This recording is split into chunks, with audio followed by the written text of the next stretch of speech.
Good evening. My name is Rocco Adamanelli. I'm co-chair of the Elections Committee of Penn South Board of Directors, along with Morris Benjamin, my fellow board member. We welcome you to today's meeting. So I'm going to take a moment to review today's format, including the rules that we hope will give candidates a fair and equal opportunity to answer questions and make their own statements. First, we ask that everybody turn off your cell phones. Second, it's important to note that we have 6 open board seats and 6 candidates. So all candidates will be elected, but the candidate with the lowest vote total will only serve a 2-year term, and at that time will be up for re-election. As for today's format, there are 6 candidates have drawn numbers. They are seated in order representing the number each has drawn from 1 to 6, so from left to right as you guys face the stage. We'll begin with an opening statement from each candidate, and that will be up to 3 minutes. We'll then move on to a Q&A round where each candidate will answer 3 questions, and they'll have up to 2 minutes for each question. We'll then move on to a closing statement where each candidate will have 2 minutes to give a closing statement. So the format for this year was supposed to be a general question, 1 general question, and 2 specific questions. But everybody gave a general question, so Morris will shuffle through and the candidates will all answer the same question, 3 different questions, but the same question. Residents were invited to submit questions in the box at the front of the stage, and before we begin, questions were randomly drawn, which Morris is doing now. He'll read the questions in the order that he picked. In order to have your question read, you must be seated and here at this time, and we'll call your name out. You just have to identify yourself, just to make sure you're here. So with that, let's begin with the opening statements, and we'll set the timer to 3 minutes, Mario. And I believe we're going to go 1 to 6 for this. So Walter, I believe you're number 1. I'm the leadoff. You are the leadoff. Yep. So you Okay. have 3 minutes. Good evening, everyone. My name is Walter Mankoff. I'm a little sorry to see that not more of our neighbors are here tonight. We consider elections very, very important, and I'm glad to talk to you, even if you're only a few of you in the audience. I learned about co-ops when I was growing up. There was a grocery co-op in New Hope, Pennsylvania, some farm co-ops in New Jersey. I liked them. I thought they were great. But there was a unique thing. If you were a member of a co-op, you had to work for the co-op. In the grocery, if you were a member, you had to stock the shelf and take cash and do other things to do the work in the co-op. And when I came to Penn South, I thought that was the same thing. I came prepared to give my time and effort to the co-op. And I found that my experience as a associate research director for the ILGWU came in handy. I was experienced both academically and professionally in economics, finance, negotiations, contracts, government relations, legislation. All of these were items that were useful to the co-op. And so I almost immediately got involved and have been involved ever since I got involved. Over the years, I've been involved in most of our major projects, especially the financial end of it. In 2001, I helped get us a new real estate tax formula. This year, it saves us $30 million approximately. That would be more than a doubling of our carrying charge if we had to pay it. I helped get on our J51 for the HVAC project. Our consultant said we were entitled to about $6 million. I got us $13.4 million by reading carefully and finding the formula. I've helped get us our new HUD mortgage. I also helped recently get us our relief from paying surcharge sharing with the city. We keep it all now, and that's an extra $1 million a year roughly. So I'm very pleased with our financial standing. We're in excellent financial condition. We have a great financial history, and I'm very pleased to run for re-election again and keep doing the work I've been doing. And I'll talk more later. I think my time is just about to end. Thank you all. Bye. Thank you, Walter. Next up is Kim, The timer of 3 minutes. My family purchased a limited equity co-op in Jackson Heights, Queens. It was where I grew up. As an adult, I rented for several years, and my building went co-op. I purchased my apartment at 430 West 34th Street. After 3 years, the co-op was about to go bankrupt. I was elected president of the board. During 12 years on the board of directors, our board replaced the boiler, installed energy-efficient windows, repointed the bricks, installed new elevators, redecorated the lobby and hallways. When I resigned from the board, the building was both healthy, fiscally, and structurally. To help with my understanding of co-ops, I took classes and received a New York State real estate license and took continuing ed classes at the New York City Bar Association. This knowledge gained in these classes helped with the management of my building. My apartment was sold and I moved to Bronxville, New York. After 1 year, I was elected to the board. The co-op had a small reserve fund and not enough money to maintain the infrastructure of these buildings. There hadn't been an increase in many years, and an increase of 11% was imposed. This was a shock to the shareholders. The shareholders agreed to accept my suggestion for an annual maintenance increase of at least 1%. The co-op board was able to finance the installation of desperately needed new elevators and plan for future improvements. I soon realized living in the suburbs was not for me and was thrilled after 16 years on the waiting list. I finally reached the top of the list for an apartment at Penn South. Living in this co-op is wonderful. I serve on the co-op council. The buildings and grounds are beautifully maintained. Clubs, committees, senior services, and children's programs are enjoyed by many of us. We are a cooperative building in which we all wish the best for. We are neighbors, friends, and partners in doing what is best for our co-op. We have shared goals and shared experiences. I want to keep the blessing of living in Penn South for us and future generations. I commit to keeping Penn South a limited equity co-op, keeping it fiscally sound, keeping its infrastructure healthy. I am committed to keeping a cooperative way of life possible. I became vice president of the United University Professionals at SUNY Optometry for 2 terms and was then elected as the president of SUNY UUP Optometry, and I'm currently serving my 2nd term. I was employed at the college for 23 years. I retired, thank you, on July 31st, 2019. Our co-op needs a quorum. I ask you for your support to keep our co-op strong, our way of living possible, and keep Penn South such a wonderful place to live. Thank you. Thank you, Kim.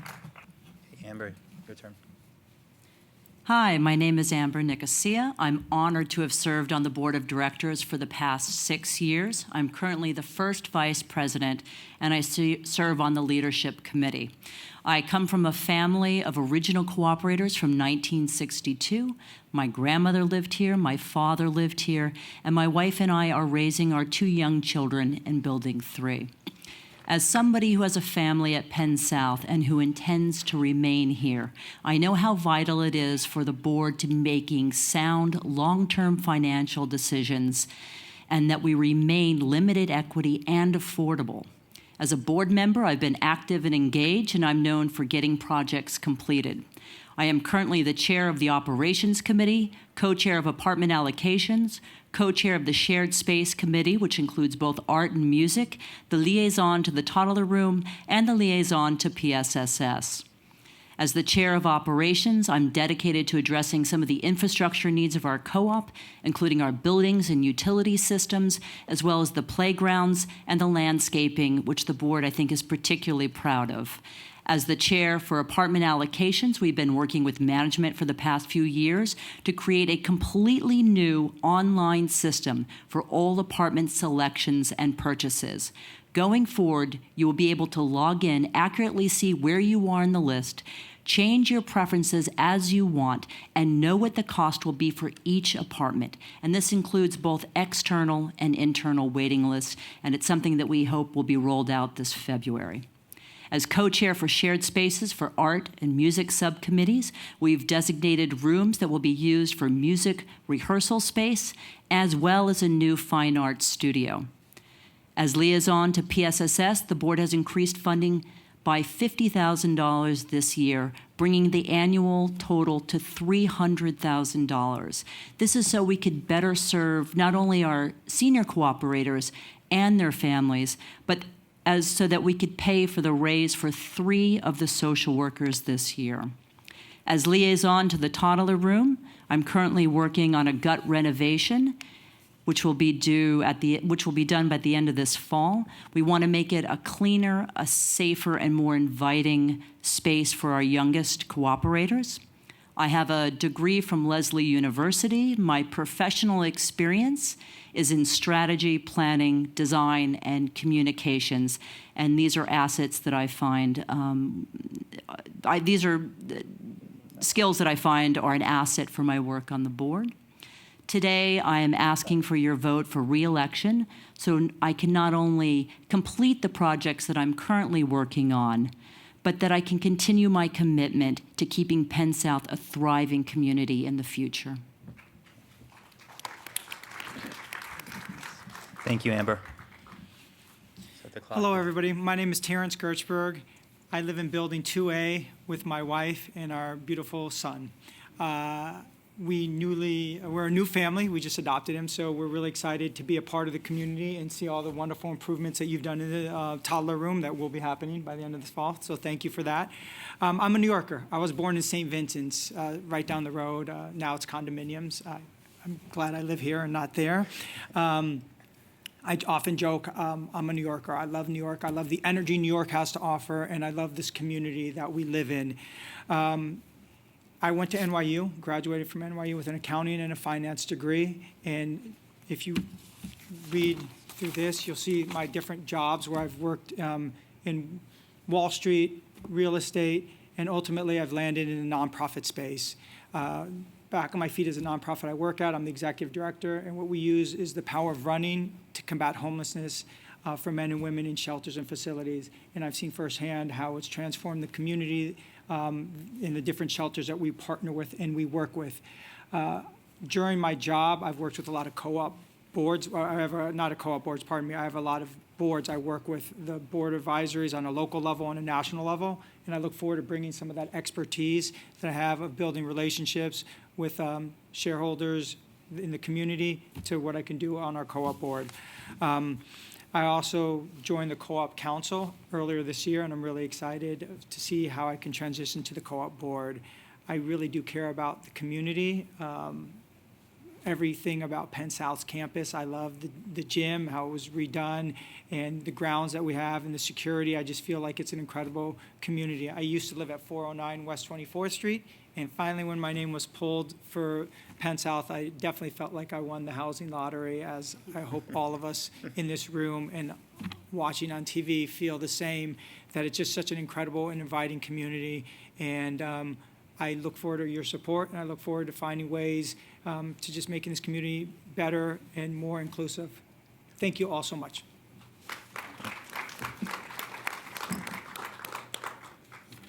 Petra? Yes.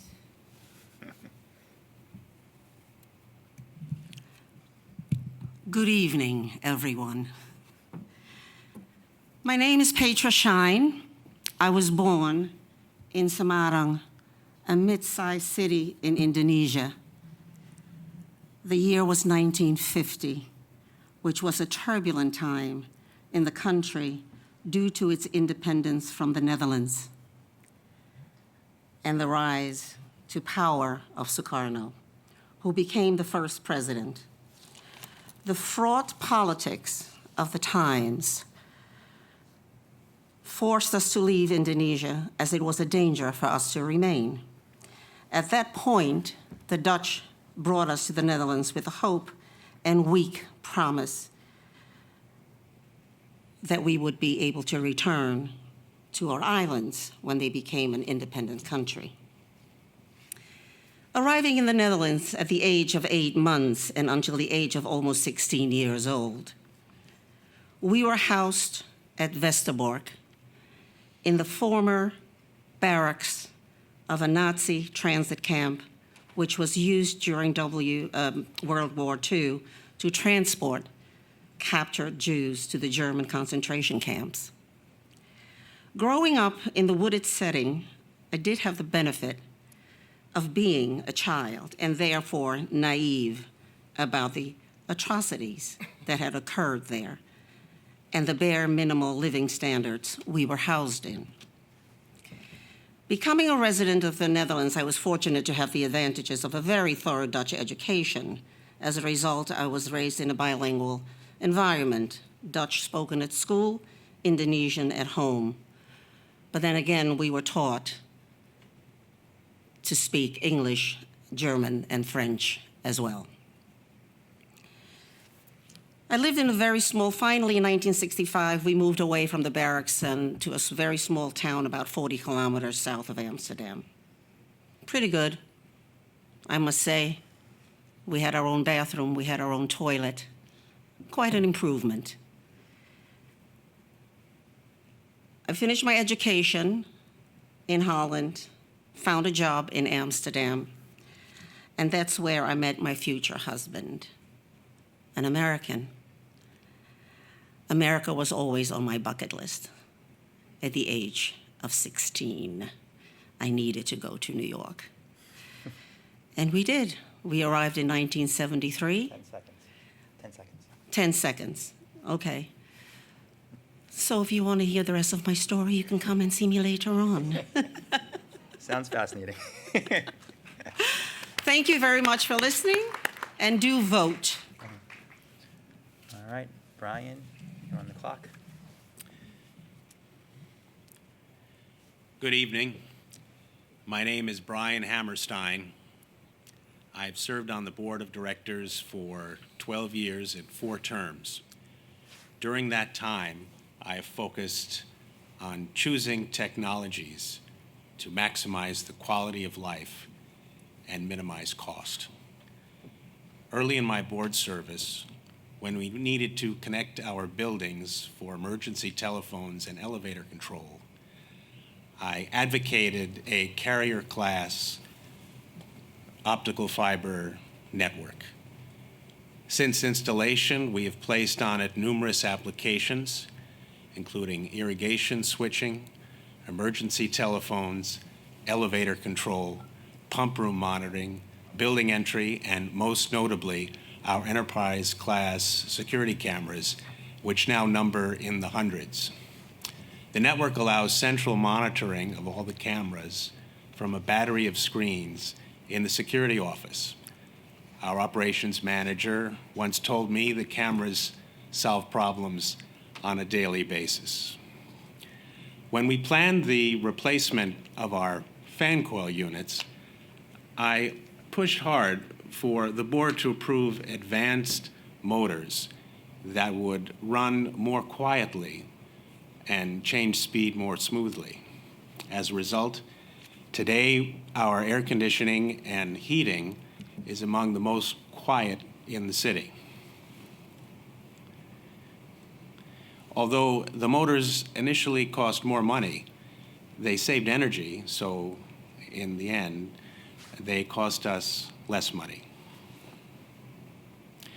Before we upgraded our laundry rooms a number of years ago, some board members thought we had enough capacity. I went to work compiling detailed data showing that every other comparable co-op had fewer bedrooms per machine than did Penn South. I worked with management and its vendor to redesign our laundry rooms to provide extra capacity. I persuaded the board to expand the laundry hours in both the morning and the evening. I convinced the board to require that our vendors supply reversing dryers to cut drying time and thereby drying cost for cooperators. This demand prompted the largest manufacturer of laundry room dryers in the country to make a model specifically for us that has since been adopted by other co-ops throughout the city. Thank you.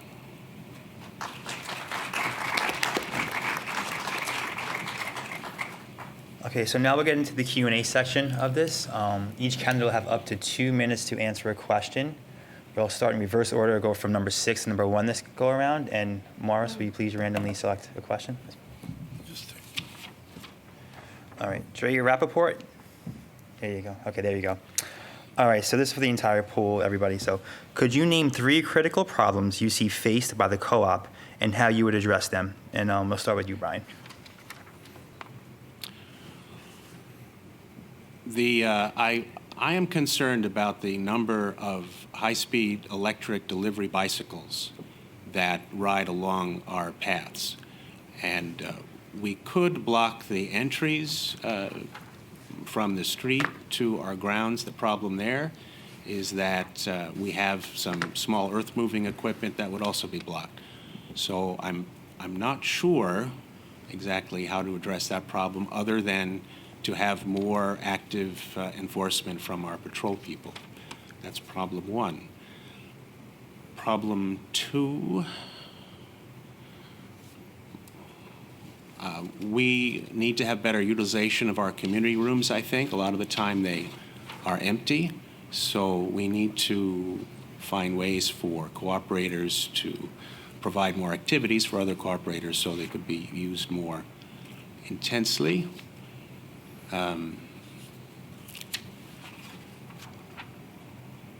we have too much congestion at times in the parking lot, and we should work with our management there to solve that problem. Okay. Thank you, Brian. Petra, I'll reread it for you. Yes. Could you name 3 critical problems you see faced by the co-op and how you would address them?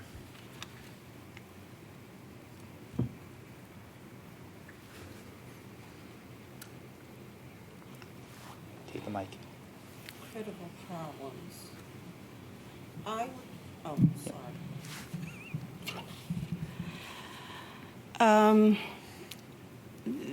I would say probably the dog issue. I would like the existing rules to be reinforced. And remind the cooperators that there are rules in place. So send out notices every quarter, I'd say, not just once or twice a year. What other issues? The rust in the water. I understand that we've been flushing the pipes. Is that correct? Occasionally? Is that so? That's for you. Maybe there are other ways of doing that. I've been living with it for 11 years, and I have yet to receive a satisfactory answer to that. The other one is, I agree with Brian, the electric bikes, but also reinforcing, but I think we need the patrol people perhaps to be more present, especially between building 8, 15 seconds. 7. You have people just riding the bikes on the paths. So, and they really don't care if you say you're not allowed to. So I don't know how you want to do that. Time's up. Thank you. Terrence, could you name 3 critical problems you see faced by the co-op and how you would address them? Thank you, Rocco. Thank you. You did a great job talking about the waiting lists. I think a lot of time is spent at the office trying to find out where we are on the waiting list for a parking lot, storage, bike, or you are with an apartment. So making that more accessible to the individuals would probably cut down on a lot of the questions that are asked and a lot of wondering where everybody is standing on that. So I think that the automation of that, which you brought up during your initial 3 minutes, I love that idea, and I'm looking forward to seeing that implemented. I think that's number 1. Number 2 is events that are more inclusive, more community-driven. It's great to see all of you here. I would love to see more seats filled than less seats empty. I'm sure everybody's just at home watching this, and that's why they're not here, but I would love to see more individuals caring about what we're talking about. Another thing is how we are being more green. I love the composting of the food scraps. We were one of the first buildings to do that. I think there's a tremendous environmental impact on it, and I think it's great for the city that we all live in and love. So to continue to be the pioneers in New York City, showing the rest of the city how it should be done with more environmental things. Thank you. Thank you, Terrence. Amber, could you name 3 critical problems you see faced by the co-op and how you would address them? Okay, I wrote down, the first thing I wrote down was infrastructure problems, and we are currently putting money aside each year to meet any unforeseen needs, and it's very important that board members who are coming in the future can do that as well so that we remain protected financially. Another thing that I think is very important is limited equity. We need to educate new cooperators about why affordability and limited equity is important for them coming into Penn South so that it's something that's guaranteed not only for us but for the next generation. And thirdly, community. A lot of the committees that I'm involved with on the board are about community building. And I think it's one thing that sets Penn South apart from other apartment complexes is the rich community that we have. So the more we can do to support people who want to come out, to take the lead, to be the head of a group, to start a new group, to volunteer. We need to support those people and engage those people so that we can come together as a stronger community. Thank you, Amber. Kim? I agree with Amber about limited equity. I think it is essential for us to stay that way. We will lose our co-op if we go private, and that's terrifying to me. The thing I want to see is to keep it affordable. I know that we have to raise the costs for the apartments, but it's very scary that the price is going up and people can't afford them. And that is a big issue. The other is that has been brought up to me and is more security at night. We have very few officers on duty late at night, and that I mean after midnight. I find that a problem. I think we need a few more on-site people. The other issue that has also come up, I think at a co-op council meeting, was the transfer of larger apartments to people who are living in them and can no longer afford them and would like to move to a smaller apartment, but they can't afford the buy-in price. To me, it's just, I think it's illegal. I wish New York State, city, and feds could change the rules, but if we could move someone from a 2-bedroom or a 1-bedroom into a studio who can no longer afford them and just make them pay the buy-in, a minimal amount of money or whatever they paid for their original apartment, then that larger apartment would be available. The co-op would still make money. And it would save someone the ability to stay here. That's it. Thank you. Oh, sorry. I guess we're all on the same question. As I see it, most of the key things coming up are in the financial area.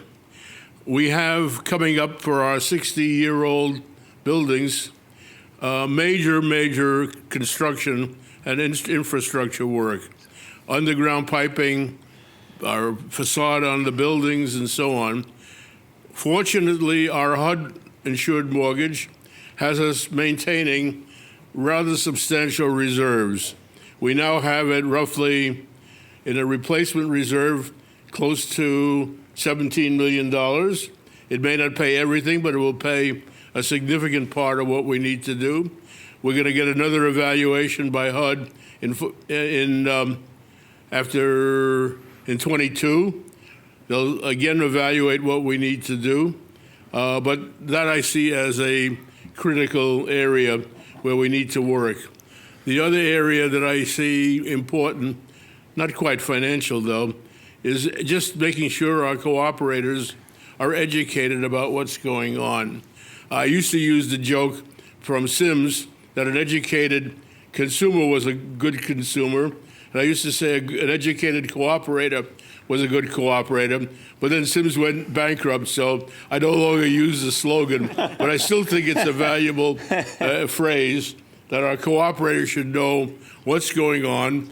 I not only support transparency, but I practice it, as you can tell from my annual treasurer's report, and if you've been around a while, some of my PowerPoint presentations. So with that, I'll let it go. I think we have a good future if we work hard. Thank you.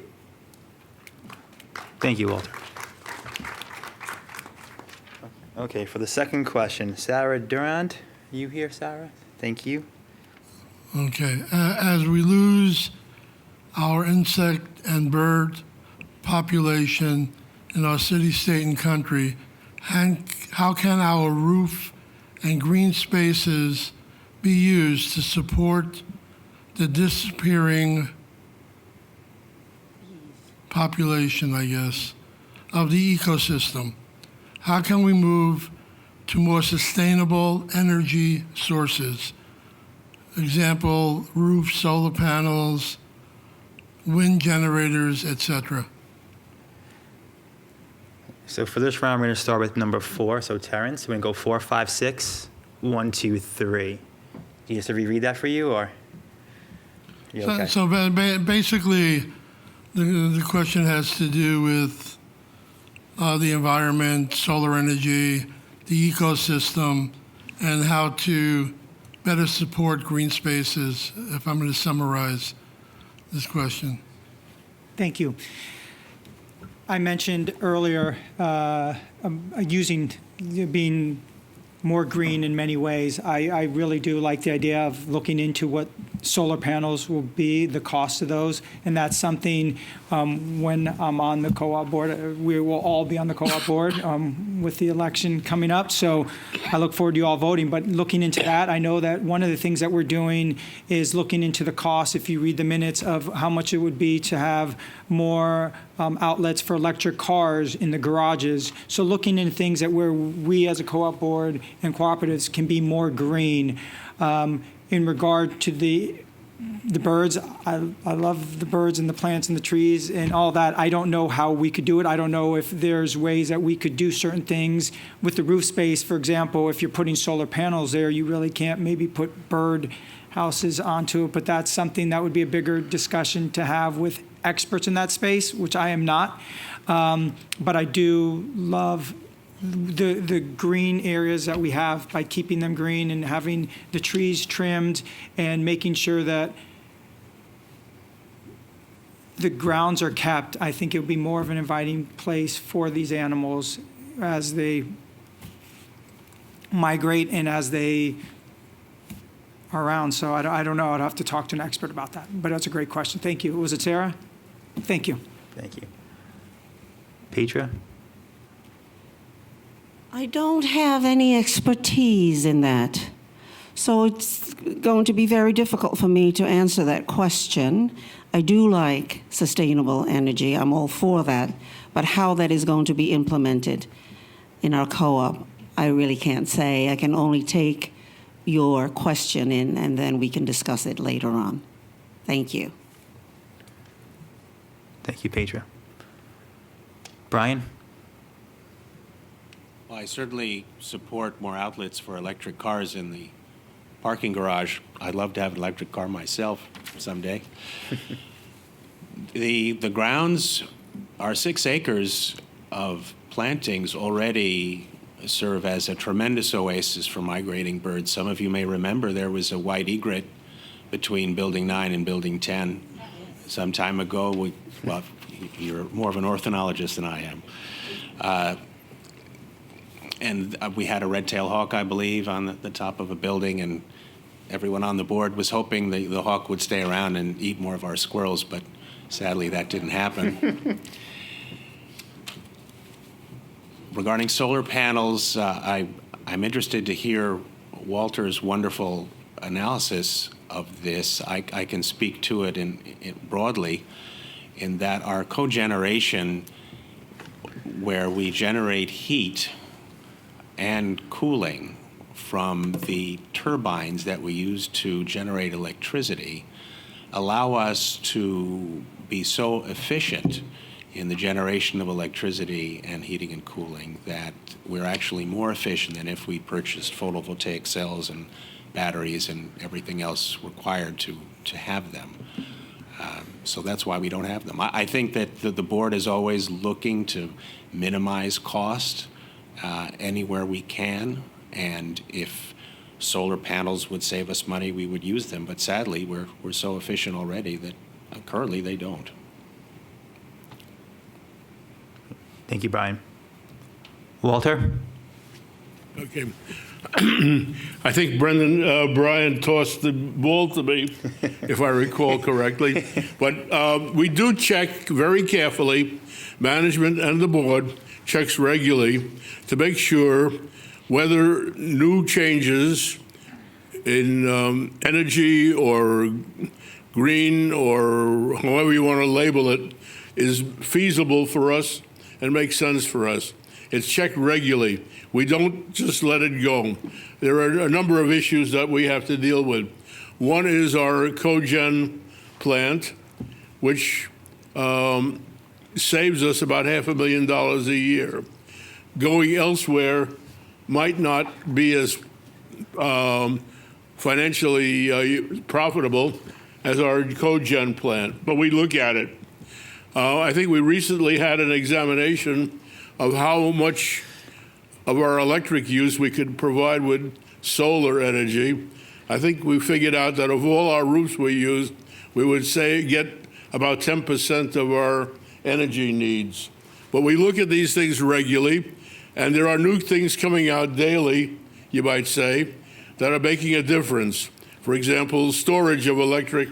You store it when the sun is out, and you use it when the sun is not out.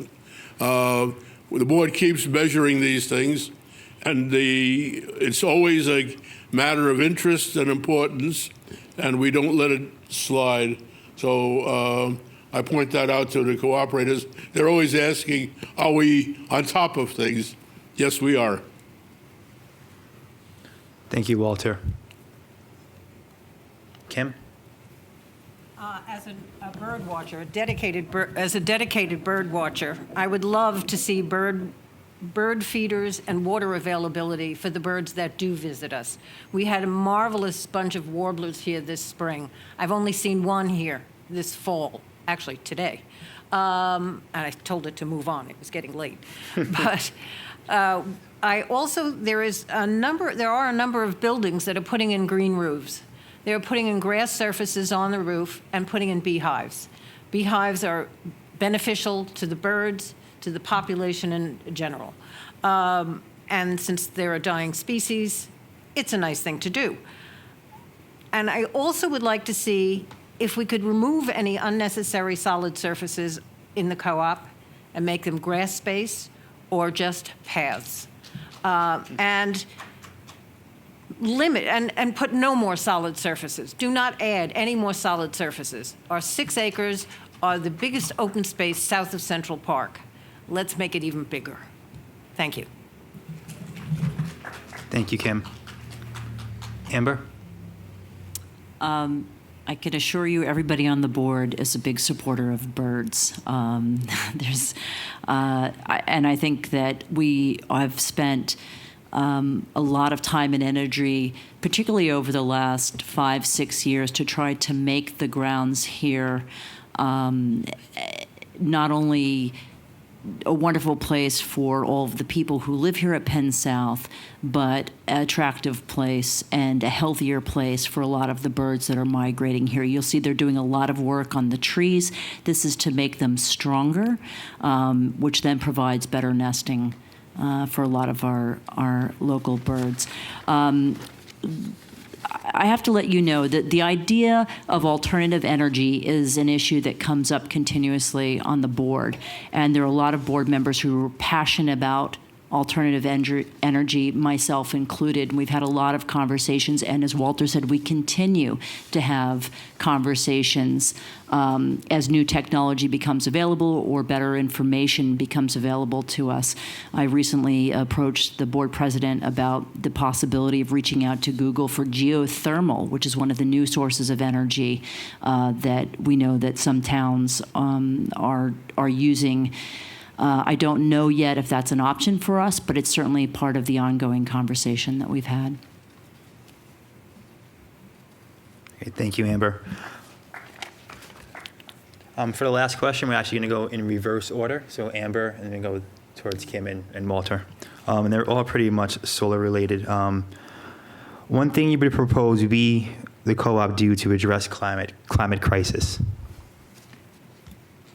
Is that specific to solar or just a Just general? climate in general. Oh, climate in general. There are a number of things that we can do. One of them is what you spoke to, Kim, which is the idea of making sure that our open areas are green, that there is irrigation for the runoff, that it's not coming onto the pathways or coming onto some of the black surfaces that we have. So we need to do this through some surveys. I know that we've done recently one in front of Building 5 where they found that there was some pooling of water, and that issue was corrected. I know it took several months, but they were able to address it. So there are things like that we can do. There are also things that we can do in terms of making sure that the roofs are a lighter color opposed to a darker color, looking at ways to channel and collect some of the runoff from our buildings. There are small things that we can do that collectively will have a bigger impact. And again, we continuously look at, and we have people come to the board and talk to us who are professionals in the fields of alternative energy about what the options could be for Penn South. Thank you, Amber. Kim? Well, as Walter has stated, we are incredibly energy efficient. And if solar panels will only replace 10% of our energy use, considering their expense, perhaps it's not a viable option right now. But I think people have to be aware that when they use excessive air conditioning and excessive heat, you could wear a sweater. You could be a little warmer. It doesn't have to be ice cold in your apartment. I think people have to be made aware that their use of our electrical facilities are a contributor to climate problems. And that's a big issue. I think that maybe if we sent out a newsletter saying, instead of setting your air conditioning at 68 degrees, set it at 72. You'll live. Just being more conscious of how we use electricity and how we use power. Thank you. Thank you, Kim. Walter? Obviously, climate is a major consideration for us. We deal with it, I think, in two ways. One, we have tried to make our apartments as comfortable as possible, given the climate that we are dealing with. And our new HVAC system, and in effect, has provided us with central air cooling, which makes our apartments very comfortable. That's only one phase of it, though. The other phase of it is the efforts by the state and the city in particular to remove us from carbon generation and get us into other forms of energy. We are very involved in that. We are dealing very carefully with the legislation that requires us to make adjustments. Some of it is very difficult and very expensive. We've been fortunate in a way to have a delay in the emissions requirements for several years, but we are still watching it very carefully to make sure that our very efficient operation meets all the tests that the laws are providing. So it's a very complex issue, but we're spending our time on it, using consultants, and making sure, I think that as a board and as a co-op, that we're doing the best we can to deal with climate. It's not easy, but we are working on it and not trying to avoid it. We see it as a responsibility that we have to meet, and we're trying to do it in a way that makes sense both from our cooperator point of view, our financial point of view, and every other aspect. Thank you. Thank you, Walter. Brian? Well, I just quickly like to highlight some things that the board and management have done that have saved a tremendous amount of energy. The fan coil units with the enhanced chilling that we've installed at the powerhouse has allowed most cooperators to take window air conditioners out of service. And I remember there was a meeting, it might have been about a year ago, where management told us, and other board members might be able to help me with my memory here, but I think the figure was that our energy consumption had gone down 30%, which is just a huge figure. And that meant that we were able to purchase less energy and obviously burn less oil and natural gas. So our powerhouse can run on either natural gas or oil. Lately, we've been burning natural gas, which is much cleaner. And there's one other thing. Seeing a board member, Jenna Feist, in the audience reminded me that Jenna once at one of our meetings brought up the tremendous amount of heat reduction she was able to achieve by using reflective shades. So if you are in an apartment with those beautiful portrait windows and the terrace, sadly I am not in my A-line, but if you have one of the large windows and you find they're letting in a lot of heat in the summer, reflective shades are going to help you. And one more point, in my 30 remaining seconds, I put a window fan in my kitchen to suck air out of the kitchen. What that did was take all the heat thrown off by the refrigerator, which is a great deal, and heat coming from the oven when I use it, and throwing it out the window. And in the summer, that does a great deal to keep your apartment cooler with less cooling required. Thank you, Brian. Petra? I think that was an excellent idea with the fan. I didn't even think of that. Climate crisis. Honestly, I don't even know what to say about that. It upsets me to no end. But with the new HVAC installed, and in the hopes that everyone would take their air conditioning out of the window, of course, that didn't happen. Not everyone did it. So perhaps if we could, I think Jenna's idea is a good idea. Now that I heard it, I may just do that. Little things that one can do, such as that, for instance, such as the fan, for instance, such as taking your air conditioner out of the window once you've installed these two little things. Little things, little steps. That's all I can say. Thank you. Terrence? Thank you, Rocco.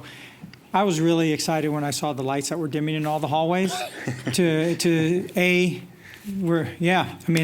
love what the co-op board did with that. So implementing more things like that we can find ways to save energy and not waste it. You know, late at night when we walk in, the lights turn on and they're dimmed and we can see things. So doing things that the co-op board has already done and seeing how we can build on it. I know it's important to work and hear what Walter has to say from a cost perspective.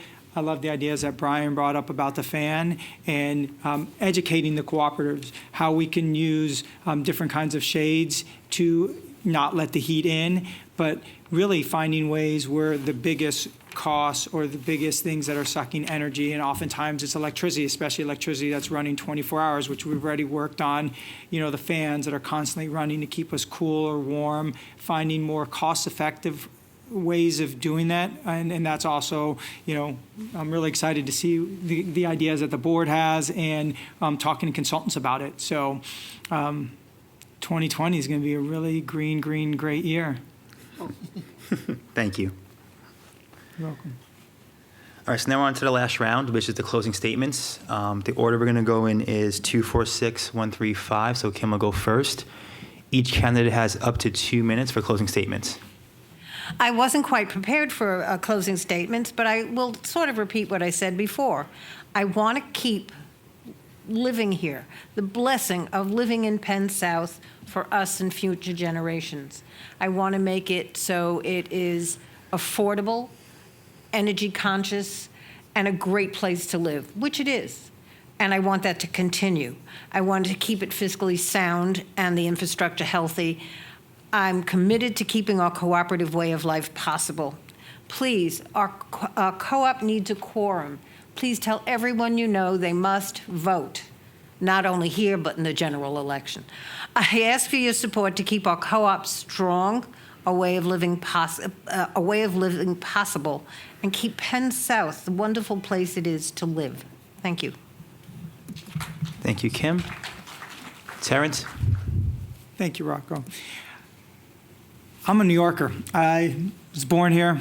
I know this will be my final resting place, and I love the building that I finally live in, 2A, and I know I'll be living in one of these wonderful 10 buildings for the rest of my life. And I want to make sure that's affordable for myself and my family, and for everybody that lives here and everybody that ever wants to live in these buildings. It was truly an incredible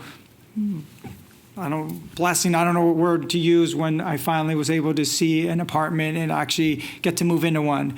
I love all the changes that I'm starting to see. Some are happening as quick as you come in and the lights turn back on, and some things take a little bit longer. But I'm excited to see some of those changes happening. I'm excited to see more greener things happen, whether it be, the way we're composting and how we're going to try to get more electric car. They're checking to see if those two work in the power plant for the people that work there, but hopefully that'll be coming to the parking lots. I'm excited to see how this community, how the toddler room grows and how great that looks, and the gym when we give it that extra makeover, so everybody goes into a place and is happier when it's got a new coat of paint. I'm really excited to work with everybody on this co-op board, all 6 or 7 or 8 of us, all 6 of us and all the people on the co-op board, to just see some of the ideas that you guys are going to say when we're in the hallway. We're neighbors. So hopefully you'll call me, you'll email me, and you'll reach out to me with ideas and see where it can go. I'm really looking forward to that. And I thank you all so very much for being here and hearing what I have to say today. Thank you. And Brian?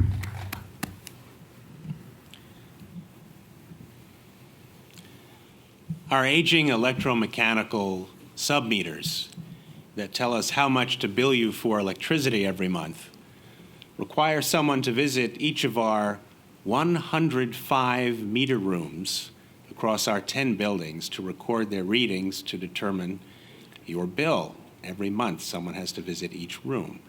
Soon, it will make sense to replace them with digital meters that will send your usage to management over our network. To connect them, we will need to run cable vertically through the buildings past every floor.